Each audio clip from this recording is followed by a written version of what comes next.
Hello, today we are sharing some insights on understanding the burden of Angelman syndrome. So this is part of our ongoing analysis looking at the pooled hospital records from 2016 to 2020, which are an estimate of approximately 175 million hospitalizations. And we looked at the mid-Atlantic region in which we saw there were approximately 460 hospitalizations with a record of Angelman syndrome. And then we created 5 cohorts, one looking at all hospital records, then looking at the top 90 percentile by charges, less than 90 percentile, then with and without seizures. And then we saw in the top 90 percentile by charges, the hospital length of stay was as high as approximately 18 days.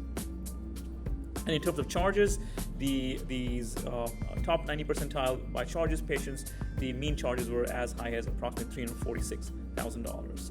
And then we looked at the top principal ICD-10 codes to try to understand what might be driving some of these hospitalizations. And then there are 3 things that stand out. One is epilepsy, second is pneumonitis due to inhalation of food and vomit, and the third one is acute bronchiolitis caused by other specified organisms. So hopefully this helps us to further understand the burden of Angelman syndrome and leads to a number of questions. One is, how can we better manage epilepsy seizures in these patients? What are the implications of lung manifestations? How can we overall improve the health outcomes in Angelman syndrome patients?